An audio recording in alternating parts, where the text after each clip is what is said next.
Good morning po sa ating lahat. Welcome po sa Sunday service ng CTEP Church. Purihin po ang ating Panginoon sa panibagong araw po na tayo ay nagkasama-sama at nagtipon-tipon at sabay-sabay siya handugan ng papuri at pasasalamat. At bago po ang lahat, tayo po ay magkaroon ng sandaling panalangin po.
Amen, hallelujah.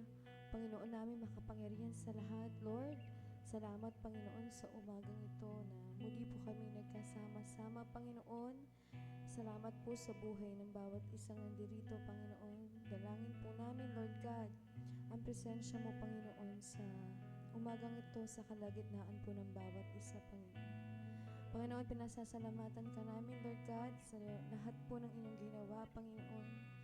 Sa iyong pag-ibig, Lord God, at sa isang linggo, Panginoon, na iningatan niyo po kami sa aming trabaho, sa aming negosyo, sa aming pag-aaral, Panginoon, sa lahat po ng lugar ng aming pinatunguhan, Panginoon. Maraming salamat po sa inyong proteksyon at gabay sa amin, Lord God.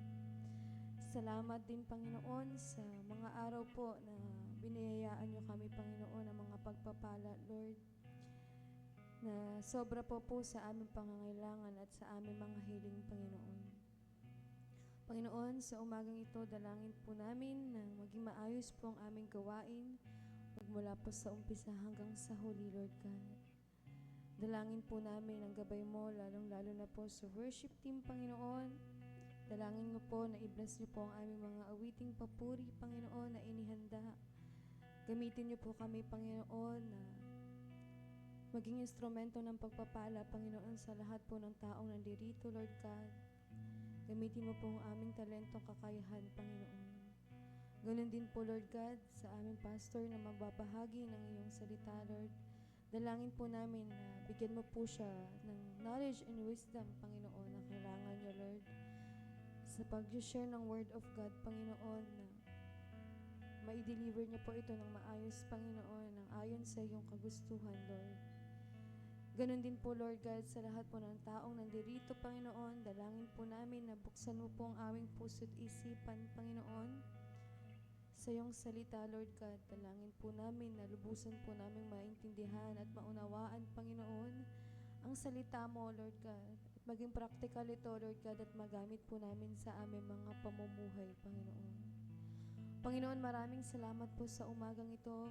Ikaw lamang po ang aming tinataas at pinupuri, Panginoon. Ang pangalan mo lamang, Panginoon, ang aming pagpupurihan at sasambahin. Panginoon, sa iyo lamang po lahat ng papuri at pagsamba sa ngalan ng aming Panginoong Hesus. Amen and amen. Inaanyahan po namin ang lahat na magsitayo para po sa pagbasa ng salita ng ating Panginoon. Sabi nga po sa mga awit 150 verse 1 to 2, purihin si Yahweh sa banal na templo. Ang Diyos ay awitan, purihin sa langit ang lakas na taglay. Siya ay purihin sa kanyang ginawa, siya ay purihin sapagkat dakila. Amen. Purihin po natin ang ating dakilang Panginoon. Amen, hallelujah. This is our time to praise and worship our Almighty God. Kaya ibigay po natin ang ating best sa pag-awit sa Kanya. Amen?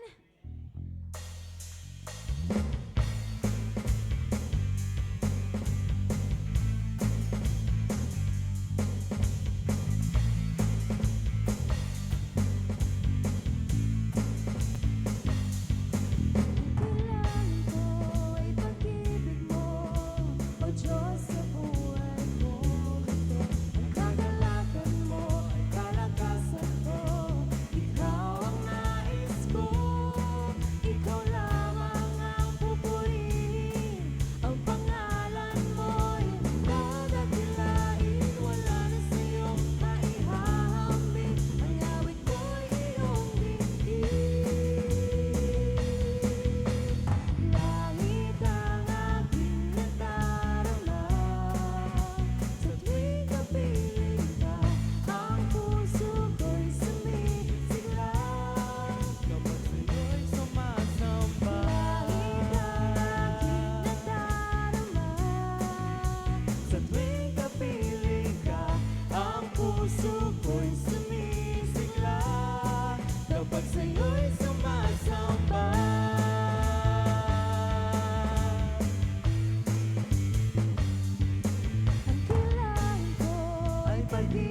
buhay ko ito.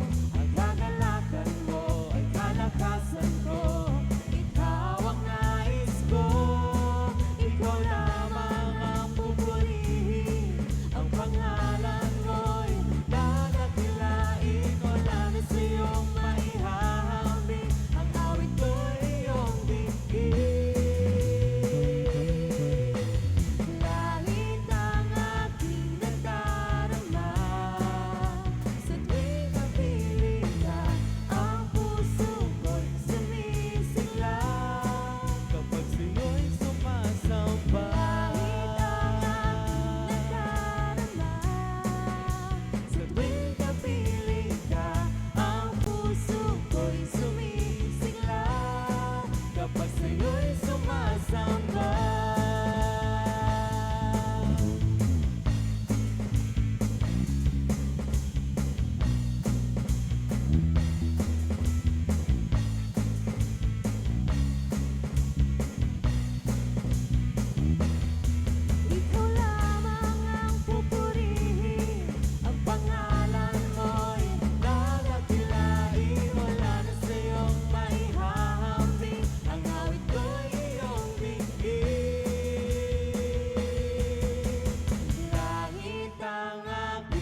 ng puso ko. Higit sa lahat ang biyaya mo, napakaliwanag ng kinabukasan ko. Higit sa lahat ang pag-ibig mo, labis ang pasasalamat ng puso ko. Higit sa lahat ang biyaya mo, napakaliwanag ng kinabukasan ko.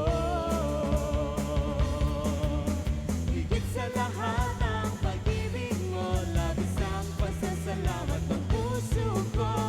Higit sa lahat ang biyaya mo, napakaliwanag, napakaliwanag, napakaliwanag ng kinabukasan ko. Napakaliwanag ng kinabukasan ko. Amen. Higit po sa lahat ang pag-ibig ng ating Panginoon, ang kanyang biyaya at pagmamahal sa atin. Purihin po ang ating Panginoon. Hallelujah.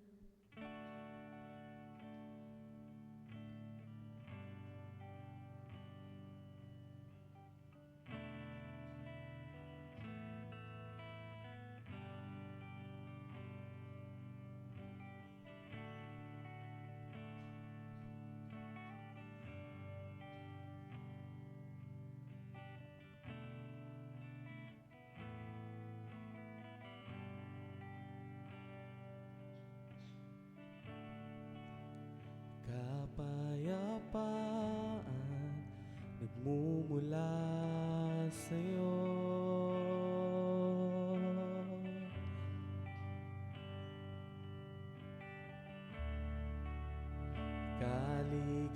Kaligayahan na kamit sa piling mo.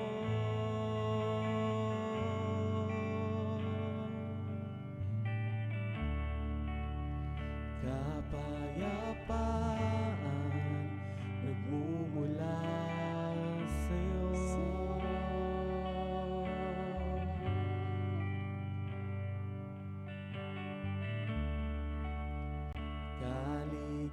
Kaligayahan na kamit sa piling mo. Wala nang hanapin pa, wala nang nanaisin pa, kundi mamalagi sa piling mo, aking Ama.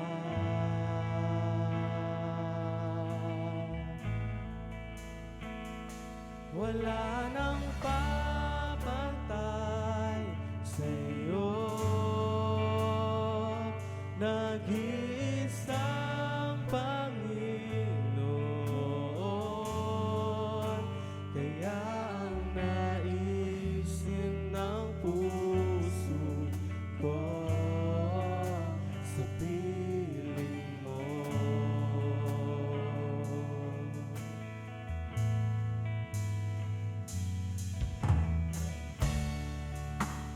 Kapayapaan nagmumula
Salamat ay sa'yo.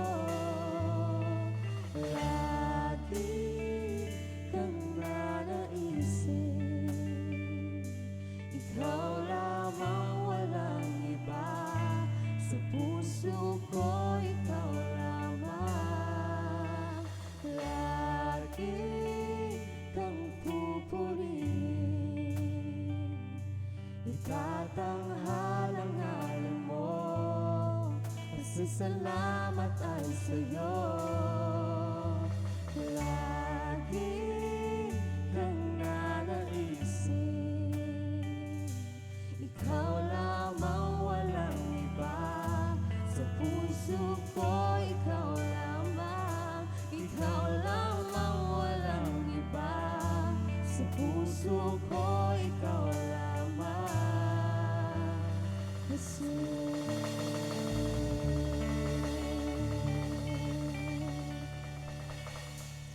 Amen. Hallelujah. Sa piling po ng ating Panginoon, andyan po ang ating comfort. Siya po ang ating lakas sa lahat ng pagkakataon. Hallelujah, Jesus.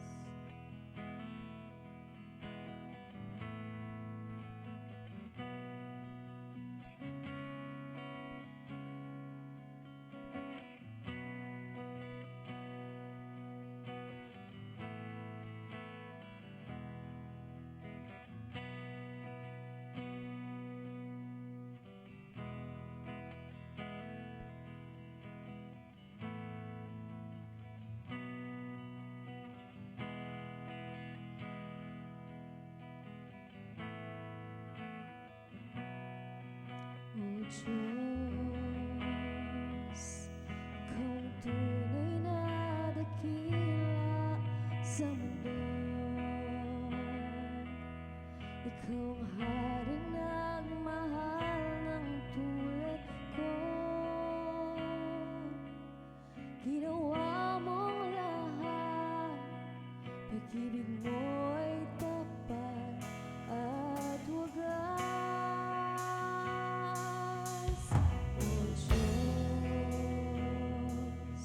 Wala nang papantay sa kabutihan mo. Ang ngalan mo'y itataas sa buhay ko. Sundin ang loob mo, iparinig ang nais mo.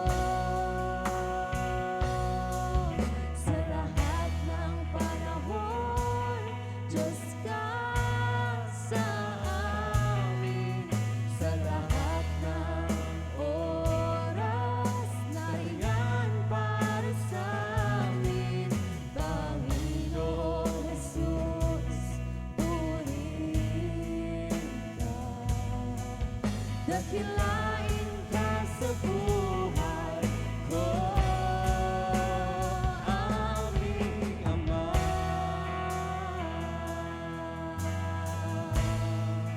Dakilain ka, Jesus.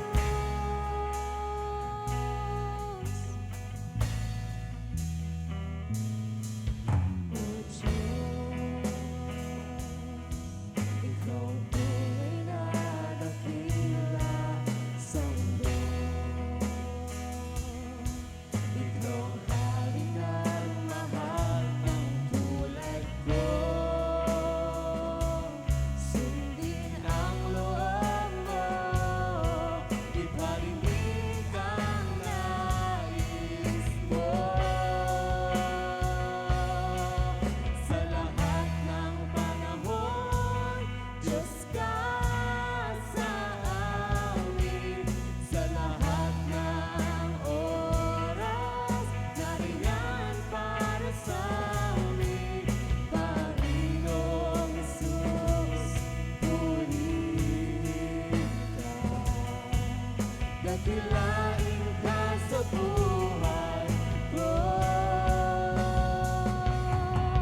Sa lahat ng panahon, Diyos ka sa amin. Sa lahat ng oras, nariyan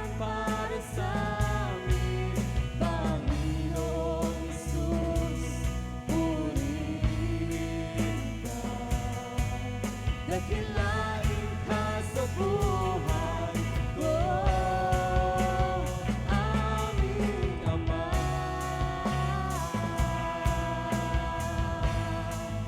Magliwanag ka, Jesus.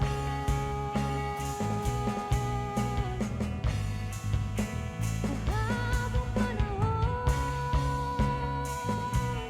O Diyos.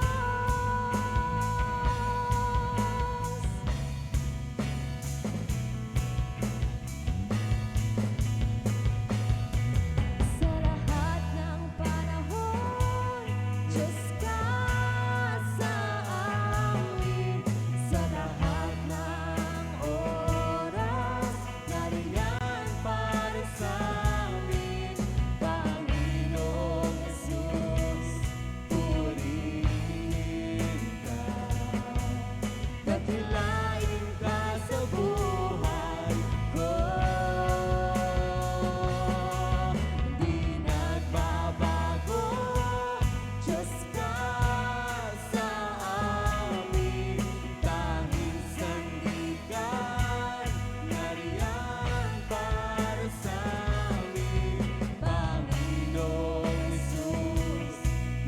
maghari ka. Magliwanag ka sa buhay ko. Magliwanag ka sa buhay ko. Magliwanag ka sa buhay ko, aming Ama. Magliwanag ka, Jesus.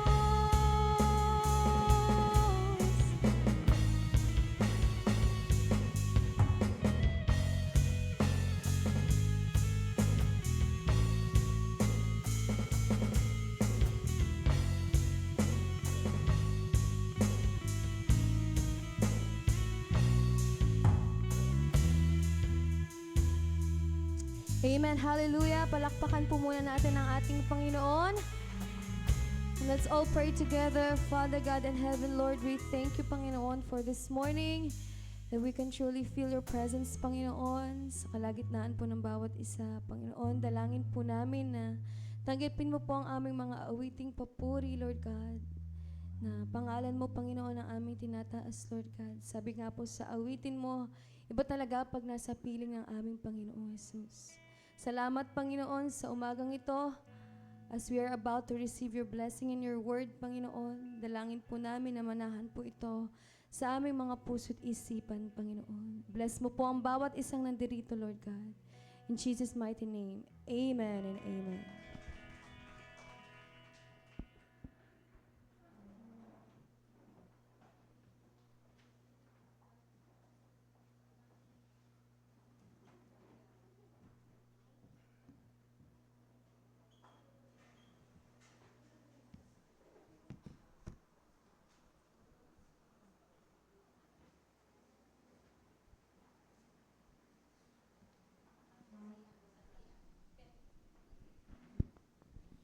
Good morning ho sa inyong lahat. So matagal-tagal din tayong hindi nagkita, no? At salamat sa Panginoon ay nakabalik ako para makapagbahagi sa inyo ng salita ng Diyos, no? Lumapit po muna tayo sa Panginoon at tayo po ay humingi sa Kanya ng gabay. Let us pray. Lord, apart from you, we can do nothing. Ang Holy Spirit po ang inyong iniwan para magturo sa amin tungkol sa inyo, sa relasyon sa inyo, paano kami magiging malakas, paano kami magtatagumpay sa aming buhay Kristiyano. Dear Holy Spirit, we submit to you at this very moment. We acknowledge that apart from your moving in our midst, making our hearts right with you, para matanggap namin ang buong-buong iyong mga salita. Palibutan mo ng iyong banal na anghel ang lugar na to. At yung iba naming mga kasama na wala ngayon, siguro sila'y nakatunghay sa online. Pagpalain mo, tipuin sila, O Lord. At kung merong narito ngayon sa iyong bahay-sambahan who are struggling, nabibigatan, nahihirapan, may your comfort be upon all of us, Lord, at this very moment. The Holy Spirit, your presence, your moving, your conviction, your power be in our midst. In Jesus' name we pray. Amen. Palakpakan po natin ang Panginoon. So, yan po ang tema nyo sa buong taon, no? Follow, grow, go now. Okay? At ang akin pong tatalakayin ay freedom from sin and stronghold. At ito po ay kukunin natin sa Lucas 8:26 to 39. Okay? And to start with, sa talatang 26, sabi diyan, dumaong sila sa lupain ng Geraseno, katapat ng Galilea, sa kabilang ibayo ng lawa. Next. Itong lugar na pinuntahan ni Jesus na tinatawag na Gadara. Ano po ang historical at cultural context nitong lugar na to na Gadara? Ito po ay Decapolis. At ang Gadara ay one of the 10 cities of Decapolis. Sigurado ako maraming pulis dyan sa Decapolis. Joke lang. Okay. One of the 10 cities, no, ng Decapolis. Hindi na ko yung joke ko. An alliance of cities established following the conquest of Alexander the Great. So, si Alexander the Great, siya raw yung conqueror na iyakin. Bakit siya tinawag na conqueror na iyakin? Kasi wala na siyang makonquer. Na-conquer niya na lahat. At ang huling-huli niyang kinokonquer, India. Pero maraming lamok sa India at siya ay nagkasakit. No? At ano ba yung sakit sa kagat ng lamok? Hindi dengue. Malaria. So siya ay na malaria. So napilitan siyang bumalik sa Egypt.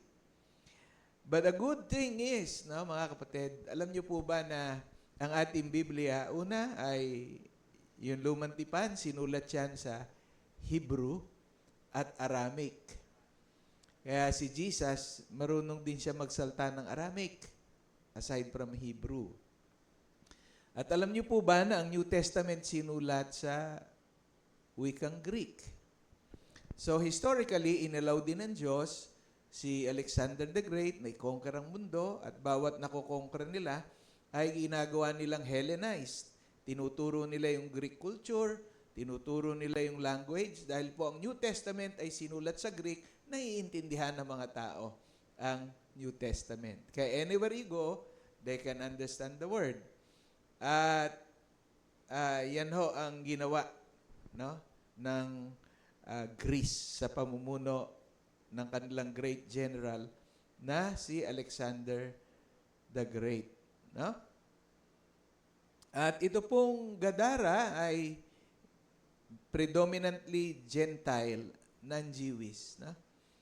At ito po ay during the time of Jesus. Okay, next. Ang livelihood ho nila ay hog farming. Kabaliktaran ng Israel, ano po? Sapagkat ang Israel naman ay sheep farming, sila ho ay hog farming. Tingnan ho natin ang magandang lugar dyan sa Gadara, no? At this time. So, yan ho, napakagandang lugar. Di ba? I'm sure na ang mga Pilipino, pag napunta dyan, selfie na ng selfie. No? Kasi ang gandang lugar eh, di ba? Okay, next. Yan pa. No? Sigurado yung mga seaman na nadidistino, napapadaan dyan, tsak na selfie ng selfie din yan. At yan pa. No? Parang may hawig yan eh, no? Parang hawig ng konti dun sa yung sumabog yung pinatubo, no? Ganyan yung bunganga ngayon ng pinatubo, di ba?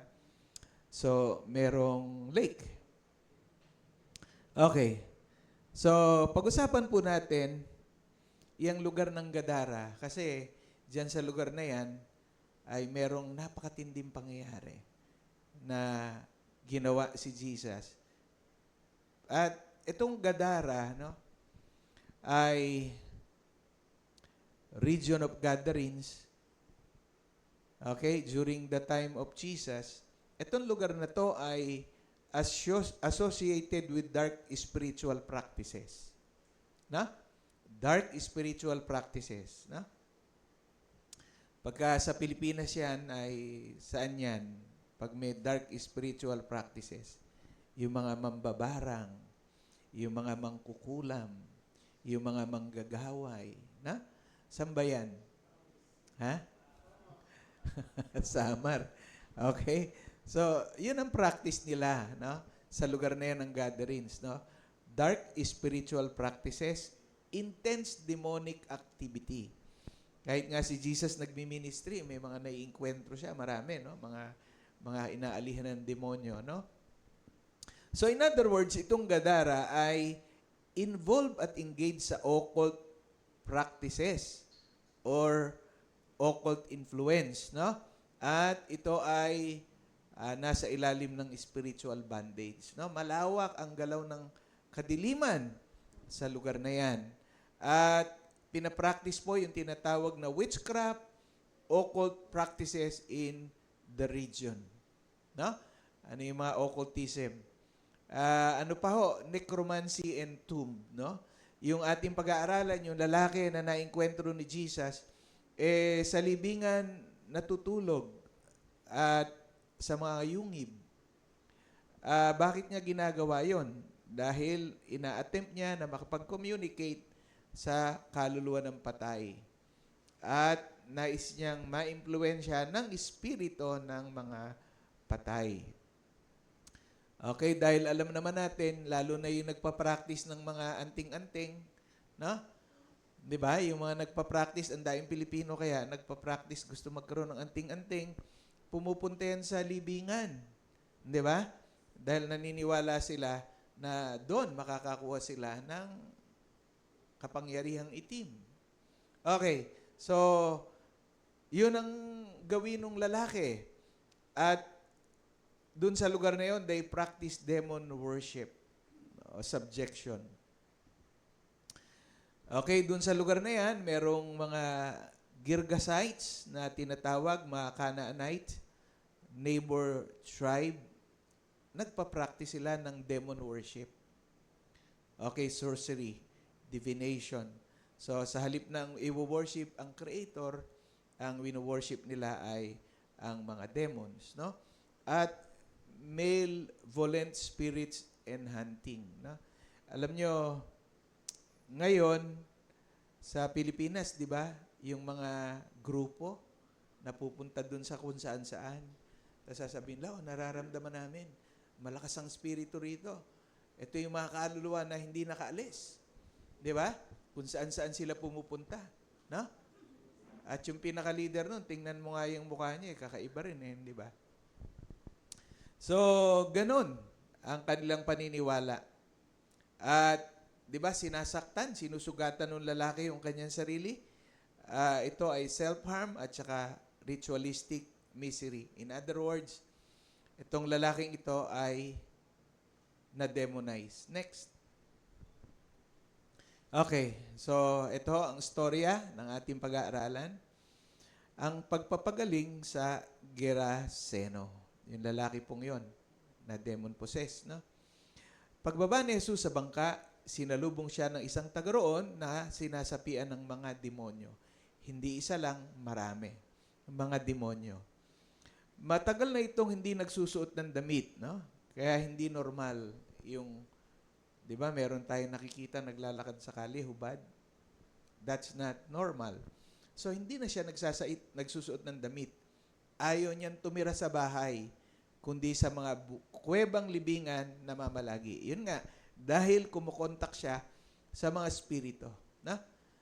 Actually, hindi naman espiritu ng tao yung nakokontak nila doon. No? Espiritu ng evil spirit. Na? Okay. So, yun yung practice niya. Okay? Nang makita si Jesus, nagsisigaw ang lalaki at nagpatira pa at sinabi ng malakas, Jesus, anak ng kataas-taasang Diyos, ano ang pakialam mo sa amin? Ano ang pakialam mo sa akin? Nakikiusap ako sa iyo, huwag mo akong pahirapan. Now, sino ang nagsasalita? Yung lalaki o yung demonyo na nasa kanya? Oo. Kilala nila si Jesus. Paano nilang nakilala si Jesus? Kasi, no? Noon pa man sa heaven, si Jesus bumababa saan yung tao. And we can read from the Old Testament na siya ay angel of the Lord, tinatawag, no? Angel of the Lord. Siya ay kumukuha ng anyong tao at nakikipag-ugnayan sa tao. Kaya kilala nila si Jesus, no? Kabaliktaran, itong mga evil spirit, no? Kasi sila, nung nakita na sila si Jesus, lumuhod at nagsalta ng malakas, no? Huwag daw silang pahirapan. Samantalang yung mga tao, dito sa lugar na to ng Gadareno, yung evil spirit, lumapit. Inaalihan yung tao, lumapit, lumuhod. Tapos nakiusap agad, huwag silang pahirapan. Pero yung mga tao, nung nakita yung mga nangyari, ang sabi nila kay Jesus, umalis na kayo dito. It's the opposite, no? It's the opposite. So, si Jesus ang anak ng kataas-taasang Diyos. Amen? Amen? Greater is He that is in you than he that is in the world. He has power and authority over demons. Yung mga demons, lumuhod.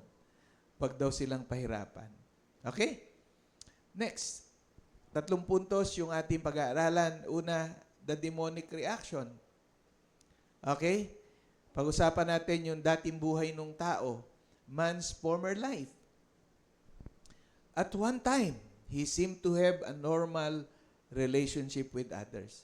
No? Dati, normal siya. At merong maayos na pakipag-ugnayan sa ibang mga tao. Dahil nga dun sa kanyang naging practice, no? Dahil sa kanyang naging practice, ano nangyari? Man's possessed life. Simula nung inaniban siya ng mga masasamang spirito, hindi na naging normal ang kanyang buhay. But this man had become controlled by demons that he must have become unrecognizable to his friends and family. Ang laki na ng pinagbago niya. Dati, normal yung buhay niya. Simula nung nag-worship siya sa mga demons, na-possess siya, tas hindi na siya makikilala. Kasi, isipin mo yon, nakatira sa libingan sa yungib, hubad. Tapos, sinusugatan niya yung sarili niya. No? Okay. At alam nyo, he was possessed by a legion of demons. Legion of demons. Ilan yung legion? 6,000. Sa Greek army, yung legion, 6,000. Can you imagine? Can you imagine? Itong tao na to, nag-open siya. ng kanyang buhay sa gawa ng kadiliman. No? He was possessed by a legion of demons and strange mixture of aggression and reverence. No? Nung lumapit siya kay Jesus, no? May halong bangis, pero may halong pagkilala kung sino si Jesus. Next. Ganon ang sinabi nito sapagkat inutusan ni Jesus na lumbas ang masamang espiritu. So, inutusan ni Jesus, lumabas yung masamang espiritu. Madalas itong sinasapian ng masamang espiritu at kahit ito ay bantayan at tanikalaan, ang paat kamay, pinaglalagot-lagot lang niya iyon, mga iyon. At siya'y dinadala ng demonyo sa liblib na pook. At tinanong siya ni Jesus, ano ang ngalan mo? Batalyon. Sagot niya, sapagat marami ang demonyong pumasok sa kanya. Nagmakaawa kay Jesus ang demonyo na huwag siyang itapon sa kalalimang walang hanggan. Now, the good news, mga kapatid, the good news is this. Tayo, no matter how sinful we are, God has a plan of salvation for all of us. Amen. For God so loved the world that He gave His only begotten Son, that whosoever believeth in Him should not perish, but have everlasting life. Pero ang mga masasamang spirito, walang salvation para sa kanila. Because they knew na sila sa huling panahon itatapon sa kalalimang walang hanggan o yung tinatawag na abyss. O yung tinatawag natin na dagatang apoy na nagniningas na asupre na siyang ikalawang kamatayan. No? Next. Samantala, may malaking kawan ng baboy na nagsisikain sa isang bundok na malapit doon. Nakiusap ang mga demonyo na papasukin sila sa mga iyon. At pinahintulutan naman sila ni Jesus. You see? The power of Jesus over the darkness of evil. Amen? So sasabihin mo, sino ba ang pinakamasama? Eh di yung demons. But Jesus has power and authority over them. At imaginein mo, Panginoon mo si Jesus. Amen? And greater is He that is in you than he that is in the world. Amen? So, si Jesus ay gumamit ng isang kwento, yung strong man. Na? Strong man. Okay? So, sabi niya, pag ang bahay daw gustong pasubukin ng mga magnanakaw, ang kailangan mo, gapusin mo muna yung bantay ng bahay bago mo mapasok yon. Okay? Greater is He that is in you. Kung mahina yung papasok, makapangyarihan yung nakatira sa'yo, makakapasok ba siya? No way. Greater is He that is in you than he that is in the world. Kaya hindi siya makakapasok. Amen? Kaya si Jesus, ang strong man. Amen? Dahil itong taong ito, ang impluensya niya ay impluensya ng kadiliman at hindi niya alam ang salta ng Diyos, ayun ang kanyang pinasok na direksyon ng buhay. Gusto niya sigurong magkaroon ng kapangyarihan at nag-open siya sa kadiliman. At yun ang nangyari. Pero si Jesus, may pagmamahal kahit nasa tinuturing ng ubod na sama ng tao. Amen? Biruin mo, iniwan ni Jesus yung kanyang ministry at pumunta siya sa lugar na yon. Amen? Nagpaalam kay Jesus yung mga demonyo, pinayagan ni Jesus, at lumabas sa tao mga demonyo at pumasok sa mga baboy, Ang kawan ay biglang tumakbo papunta sa bangin, tuloy-tuloy nahulog sa lawa at nalunod. Okay, kaya yung mga ano ba yon? Sabadista ba yon? Hindi sila kumakain ng baboy eh. Kasi nga doon nga pumunta yung evil spirit eh. Hindi sila nakain.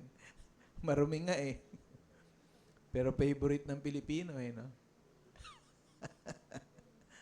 No? So, contrast, ibang-iba, no?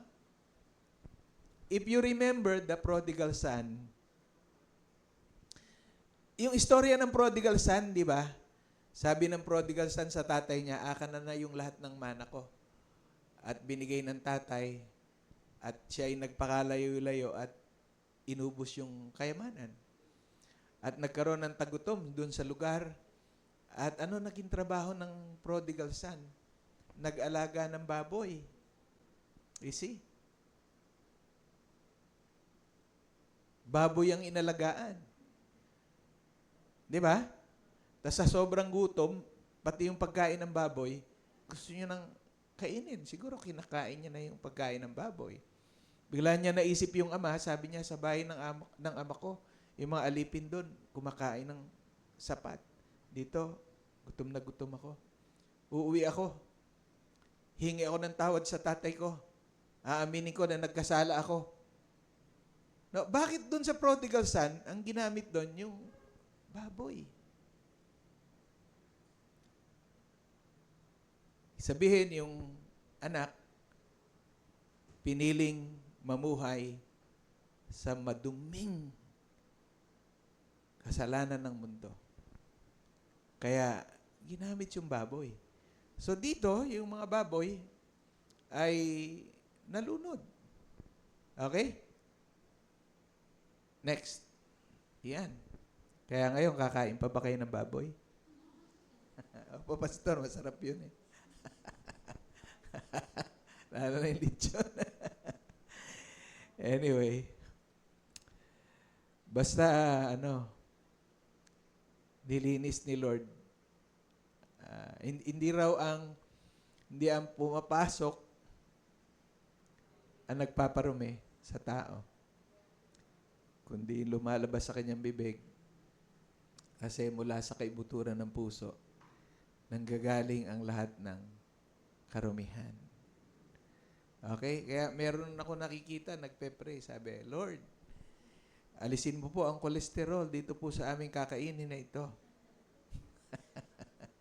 Sa palagay niyo, maalis yung kolesterol doon sa baboy. Linisin mo po ito, alisin niyo po yung kolesterol. Okay. So, grabe, no? Ang nangyari. Okay? Next.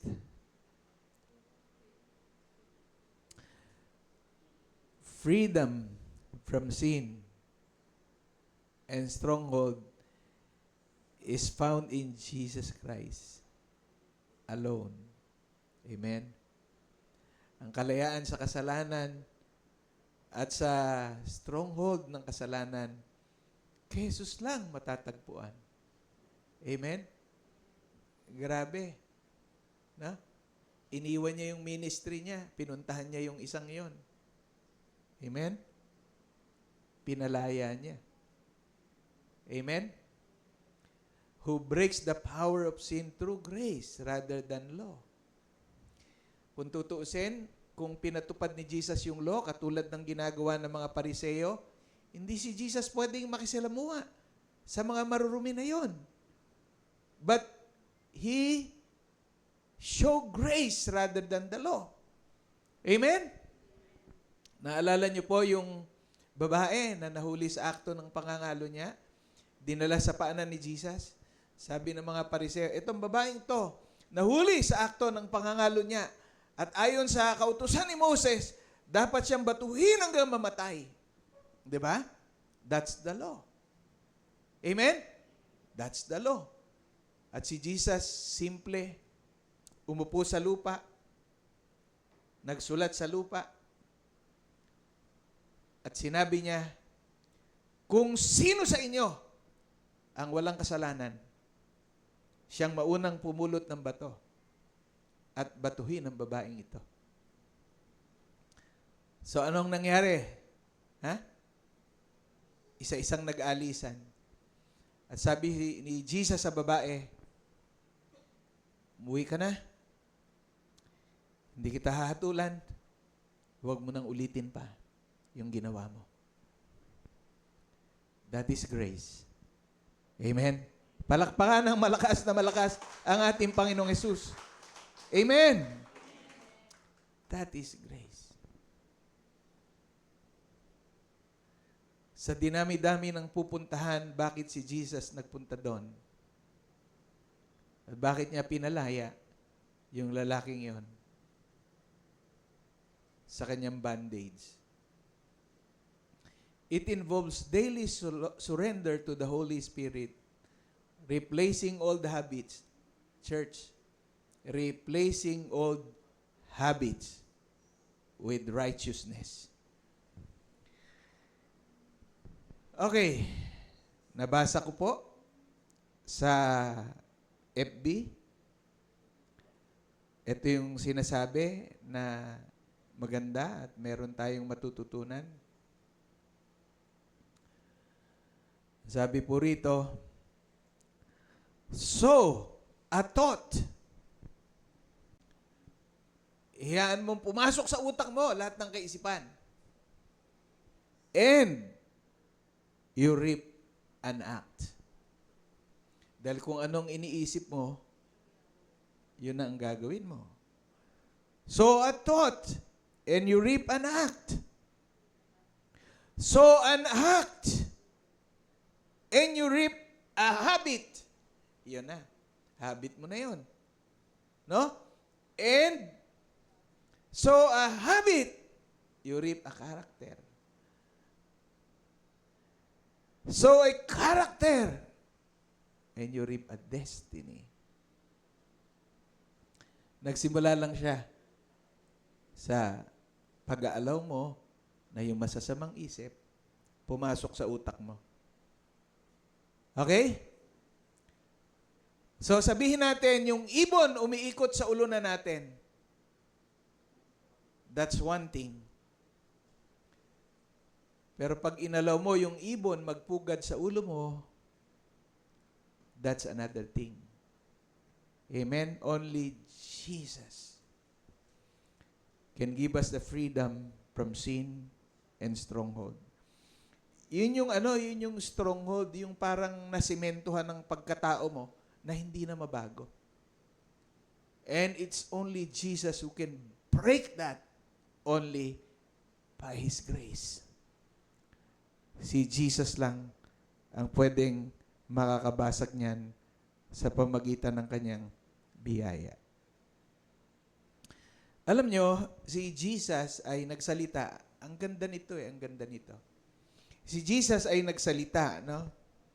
Sa Psalm 122 verse 6, no? Sulat nyo lang, reviewin nyo na lang sa bahay nyo. Psalm 122 verse 6, no? Nagsalta si Jesus. Ano sabi ni Jesus? Alam nyo ba itong sinabi ni Jesus nito sa Psalm 22 verse 6, Psalms 22 verse 6. Tinago niya yung gospel sa pamamagitan nitong sinabi niya. Sabi niya, I am a worm and not a man, scorned by mankind and despised by the people. Sinabi ni Jesus yon? Yes. Psalms 22 verse 6. Itong 22 verse 6, ito yung dinaanan ni Jesus sa cross. I am a worm and not a man, scorned by mankind and despised by the people. At alam nyo, ito raw salitang worm sa wikang Hebreo ay tulaat. Tulaat. And this is associated with the scarlet worm. Meron palang scarlet worm? Yes. Scarlet worm. At ano po ang ginagawa ng scarlet worm? Itong scarlet worm, yung babae, ia-attach niya yung kanyang sarili sa kahoy.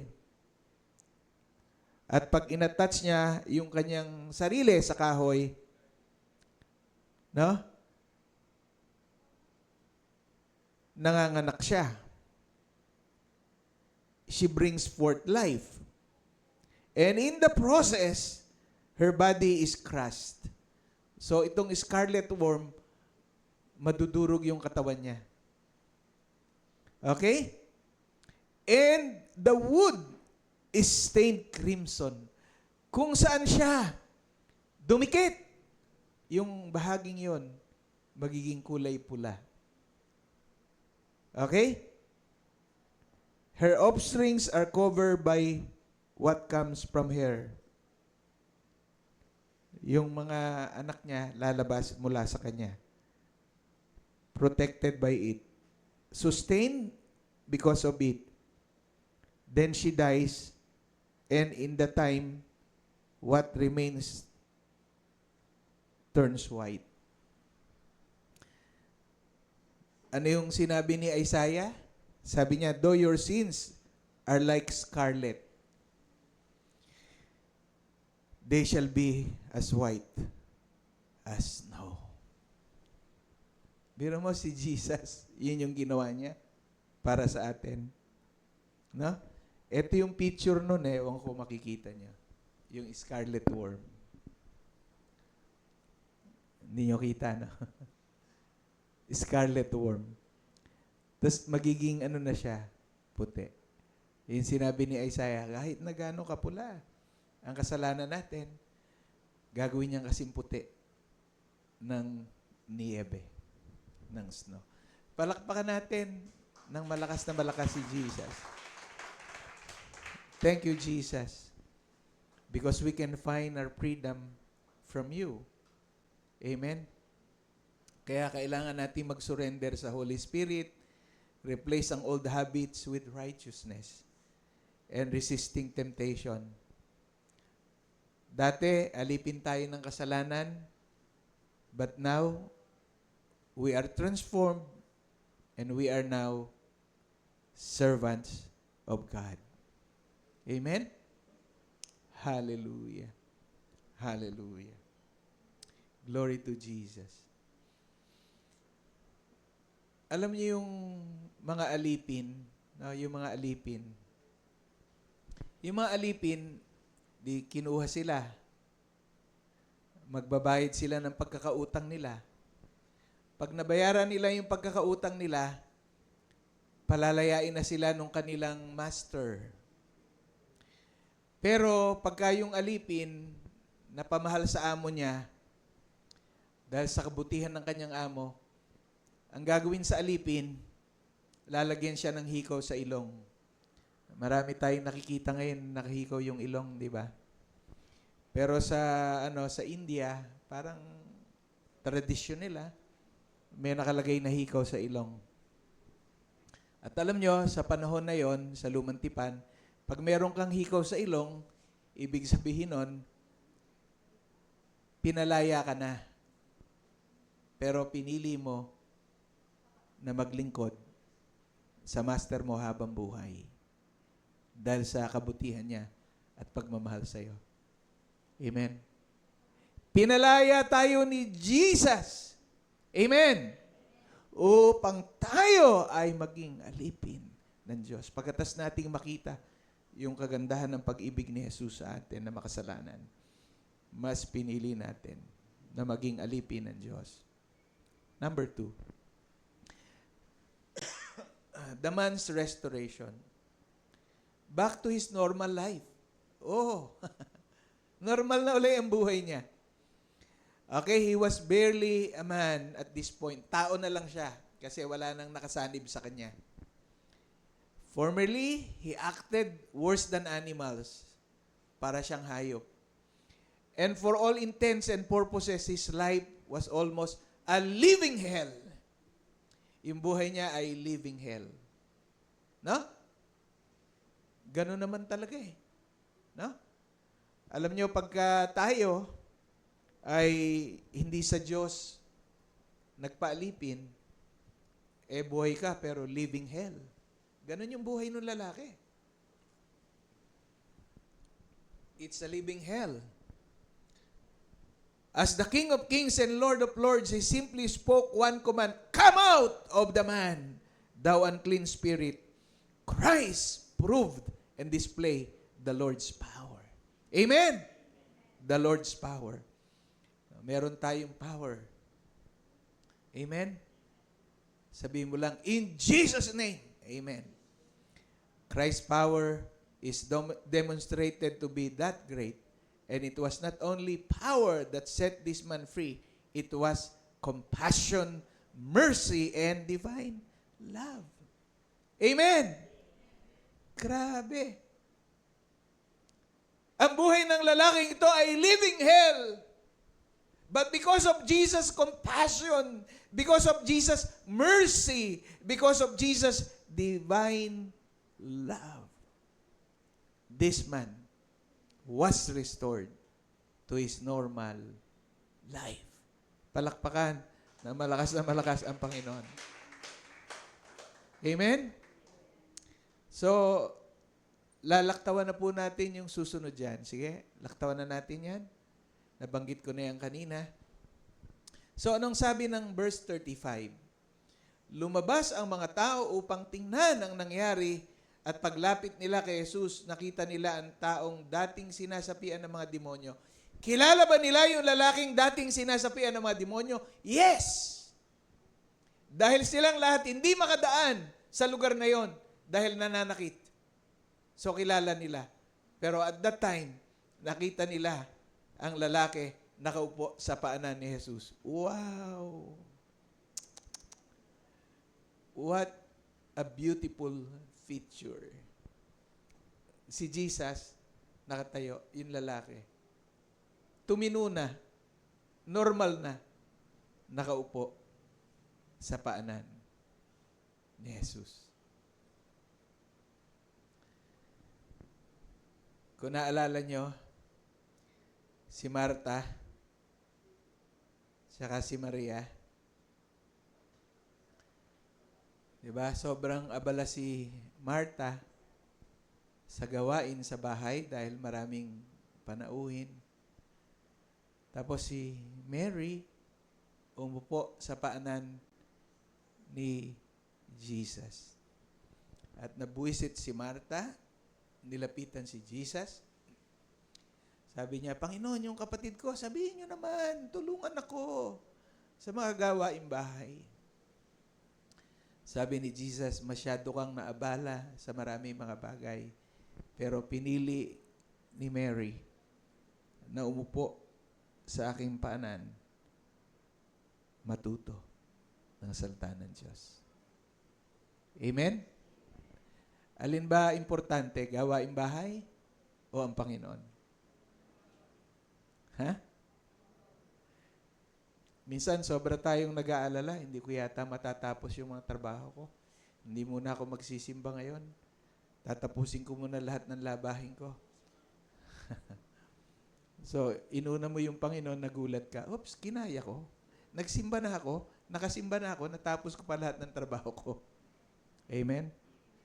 Pwede yun. Okay? Ano yung reaksyon ng mga tao? Nakadamit na yung lalaki, matino, isip. Ano reaksyon nila? Natakot sila. At sinaysay sa kanila ang ng mga nakakita kung paanong gumaling ang dating sinapian ng mga demonyo. Kaya't nakiusap kay Jesus ang mga Garaseno na umalis na lamang siya sa kanilang lupain sapagkat sila'y takot na takot. Kaya sumakay sila sa bangka at umalis sa pook na iyon. You see the difference, no? Yung lalaking inalihan ng mga demonyo, lumapit kay Jesus, lumuhod, sumamba. Samantalang yung mga tao na pinaghimalaan, kasi isipin mo, isang tao lang yung nandun. Pero parang 6,000 armies sa lakas ang nakabantay sa kanila. Hindi na rin normal yung buhay ng mga tao doon. Parang nag-garrison yung 6,000 armies ng evil spirit doon sa lugar nila. E napalaya ni Jesus. Ang pinalayas nila si Jesus. You see? Okay. Meron bang nire-reject si Jesus? Wala. Pero bakit meron pupunta sa impyerno? Yun yung mga nag-reject kay Jesus. Amen? Hindi napunta yun sa impyerno dahil ni-reject ni Jesus. Napunta sila sa impyerno dahil ni-reject nila si Jesus. Amen? Okay, next. The citizens' rejection. We would expect that the citizens of the area who witnessed what Christ did to this man to fall at Christ's feet in awe and thankfulness. Grabe, yung lalaki, lumuhod. Taos-puso, nagpapasalamat, sumasamba kay Jesus. Pero yung mga tao, they were afraid. And in their fear, they did not submit to Christ. Iba yung nakita ng tao na napalaya, iba yung nakita ng community. They requested him to depart out of their coast. And what a contrast with the restored man who prayed to him that he might be with him. Sabi nung lalaking lumaya, pwede ho ba sumama na ako sa inyo? Sabi ni Jesus, hindi pwede. So nakita natin yung dalawang magkaibang reaksyon ng mga tao. Next. Nakiusap kay Jesus ang taong inalisan ng mga demonyo na siya isama nito. Ngunit sinabi sa kanya ni Jesus, umuwi ka na. Ipamalita mo ang bagay na ginawa ko sa iyo, ginawa sa iyo ng Diyos. Ano yung sabi ng lalaki? Nagpupumilit, isama na siya ni Jesus. Ano sabi ni Jesus? Hindi kita isasama. Umuwi ka. Ipamalita mo ang bagay na ginawa sa iyo ng Diyos. Palakpakan ng malakas na malakas ang Panginoon. May ginawa ba ang Diyos sa buhay natin? May ginawa ba ang Diyos sa buhay natin? Umuwi ka. Ipamalita mo ang ginawa ng Diyos sa buhay mo. Hallelujah. Hallelujah. Alam ng buong pamilya niya ang nangyari sa kanya, naging kalagayan niya, pero ngayon, normal na at matino ang kanyang buhay. At anong ginawa ng lalaki? Umuwi nga ang lalaki at pinamalita sa buong bayan ang ginawa sa kanya ni Jesus.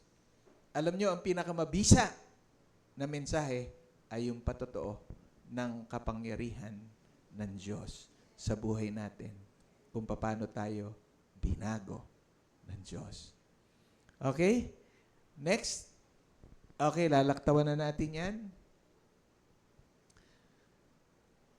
The Lord met devilish force with divine force. Okay? So, in conclusion, this story serves as a profound demonstration of Jesus' authority over evil and His transformative compassion. Ang nakakapagbago talaga biyaya at awa ng Diyos. Total transformation and restoration. Grabe. And as a result, meron ng first missionary na naglilibot sa Decapolis. Amen! Praise God. Praise God. Minsan, ang gusto natin ay lumayo at magmisyon sa ibang lugar. Pero sinasabi ni Jesus, hindi mo kailangan lumayo. Hindi mo kailangan umalis. Doon ka sa lugar mo. Doon mo ibahagi sa kanila ang kapangyarihan ng Diyos. At itong lalaking ito, pagkatapos niya makalaya, hindi lang siya naging missionary, gusto niya maging disciple ni Jesus. Pwede ba akong sumama na sa inyo? Gusto niya maging disciple ni Jesus. A sign of divine compassion against fear of change. Yung mga tao sa lugar, ayaw nila magbago. Ayaw nila magbago. Ang tawag doon, BSDU. Ano yung BSDU? Balik sa dating ugali. So, pinaalis nila si Jesus dahil takot silang magkaroon ng pagbabago. Despite the witnessing this miraculous healing highlights that the restoration of a lost person can change the status quo. Talagang pag binago ka ni Lord, mababago na ang paningin ng mga tao sa iyo. Palakpakan ng malakas na malakas ang Panginoon. Next. The story concludes one person's soul is worth more than a community economic interest. Amen? Nireject siya ng community, pero si Jesus, mas importante yung isang kaluluwa. Amen? Kaya si Jesus mismo sabi, kung meron kang 100 tupa, iiwan mo yung 99, hanapin mo yung isang nawawala. Amen? So, lahat ng community, nireject siya. Pero kay Jesus, mas mahalaga yung isa kesa sa pananalapi ng ekonomiya. Kasi yung mga tao, mas pinili yung kabuhayan. Hindi kami magbabago, mananatili kami sa buhay namin. Mas gusto namin ng negosyo namin. Kahit hindi ka na dumating sa buhay namin, kahit hindi ka na namin makilala, umalis ka rito. So maraming taong ganyan, no? Sinasanla yung kaluluwa sa dyablo, yumaman lang. Okay? Symbol of freedom from captivity. The narrative concludes that Jesus came to deliver people from the power of darkness, sin and evil, and bring them into the kingdom of God, regardless of how deep their bondage was. Amen? Gaano mang kalalim ang isang tao sa kasalanan, palalayain ka, dadaling ka sa kaharian ng Diyos. Okay? In summary, the story of delivered demoniac is a message of hope. There is hope in Jesus, showing that Christ can break any chain. Amen? Jesus can break any chain, bring peace to any chaos, and transform a former menace to society into a living witness for His divine mercy. The power of obedience through blessings comes not just from knowing Jesus, but from obeying the Word of God, which strengthens the believer. Guard your heart.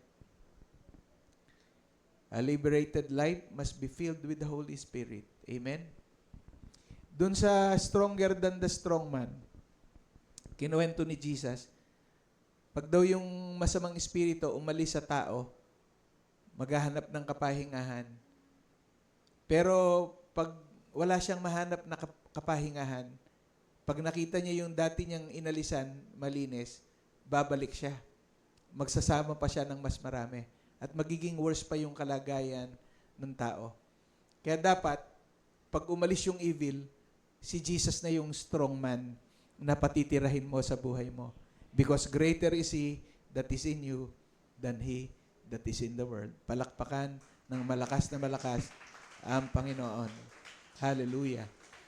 Guard your heart. A liberated life must be filled with the Holy Spirit. Otherwise, the strong man can return with even greater force. Everyday authority, believers are empowered through Christ to overcome spiritual resistance in daily life, including personal, including financial, and familial struggles. Amen? Palakpakan natin na malakas ang Panginoon. Hallelujah. Praise the Lord. Napakabuti talaga ng Panginoon. Kaya ihandog natin yung ating sarili ng buong buo sa Panginoon. Amen? Napakadakila talaga ng pag-ibig ng Diyos sa atin. Let us close our eyes, bow our heads, at tayo po ay magsuko ng ating sarili sa harapan ng Panginoon.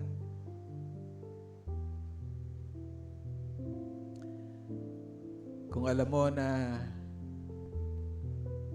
may umaalipin pa sa'yo,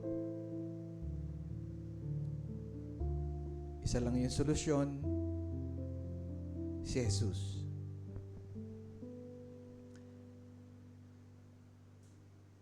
Hayaan natin na siya ang manahan, magpalaya, magtagumpay. Because greater is He that is in you than he that is in the world.